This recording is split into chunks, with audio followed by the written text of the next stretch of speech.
Hello friends, જય શ્રી કૃષ્ણ. સ્વાગત છે તમારું મારી ચેનલમાં. તો આજે આપણે બનાવવાના છીએ રામનવમી સ્પેશિયલ ફરાળી રેસીપી, જે તમે કોઈ પણ વ્રત કે ઉપવાસમાં પણ ખાઈ શકો છો. તો એ છે રાજગરાના લોટની પૂરી, જે એકદમ સરસ સોફ્ટ બનશે અને તેલ વગરની બનશે. એ કઈ રીતે બનાવી એ આજે તમને હું ટિપ્સ ફોલો કરીશ.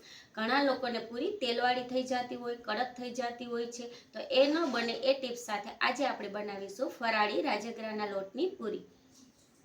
તો ફ્રેન્ડ્સ, ફરાળ માટે રાજગરાના લોટની પૂરી બનાવવા માટે તમારે રાજગરાનો લોટ લઈ લેવાનો છે. અહીં 200 ગ્રામ જેટલું પેકેટ આવે છે એ મેં લઈ લીધું છે અને એને પહેલાં ચાળી લેવાનો છે.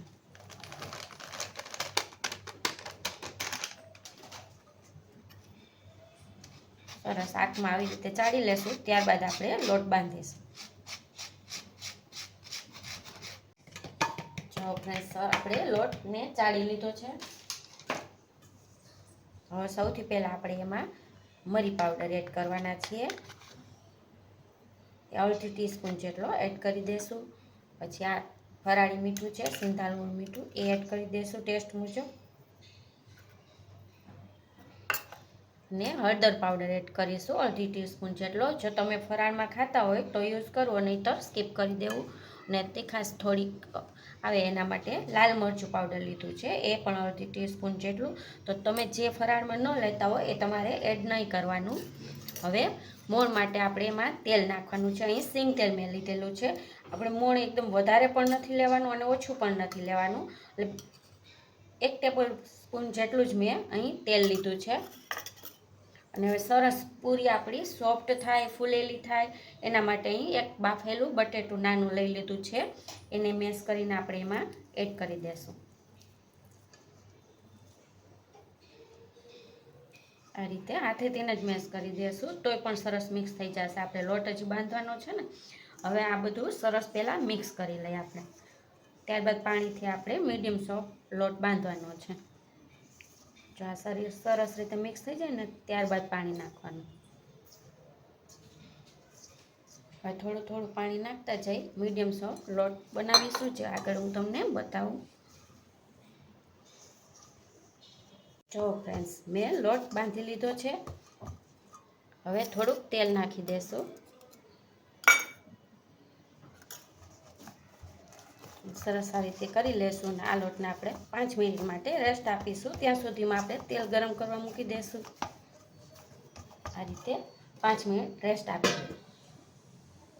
ફ્રેન્ડ્સ, આપણે પૂરી વણવા માટે આવી રીતે પાટલો લઈ લેવાનો, વેલણ લઈ લેવાનું. એમાં થોડુંક તેલ લગાવી લેવાનું, જેથી પૂરી વણવામાં ચોટે નહીં. પાટલો વેલણ સરસ ચોખ્ખા હોવા જોઈએ, કારણ કે આપણે ફરાળ માટે બનાવીએ છીએ. થોડોક લોટ લઈ લેશું. તમારે જે સાઈઝની પૂરી કરવી હોય એટલા પ્રમાણમાં લોટ લઈ લેવાનો. અને આ કોરો છે રાજગરાનો લોટ, થોડોક તમારે રાખી દેવાનો. આ રીતે થોડોક લગાવી દેશું અને આપણે પૂરી સરસ વણી લેવાની. આવી રીતે હું થોડીક પૂરી વણી લઉં, ત્યારબાદ હું તમને તળીને પણ બતાવું. જો ફ્રેન્ડ્સ, આ રીતે હળવા હાથે તમારે પૂરીને વણવાની. ને લોટ ઓછો, આ કોરો લોટ છે એ ઓછો ચોપડવાનો બને ત્યાં સુધી. તો તેલ પણ આપણું હવે ગરમ થઈ ગયું છે. હું તમને પૂરી તળીને પણ બતાવીશ.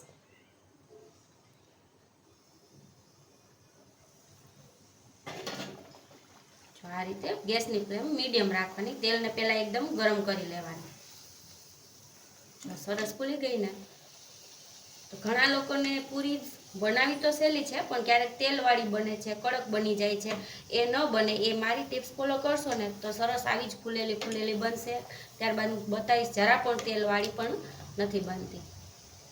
આવી રીતે પૂરી તળી લેવાની. આપણે જેટલી સમય એટલી કઢાઈમાં એડ કરી દેવાની. આ પૂરી તળાઈ ગઈ છે. આપણે હવે બીજી પૂરી પણ તળી લઈશું.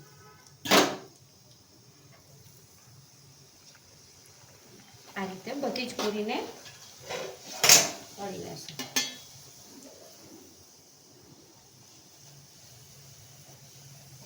તો ફ્રેન્ડ્સ, તમે જોઈ શકો છો કેવી સરસ ફૂલેલી ફૂલેલી પૂરી બનીને તૈયાર થાય છે.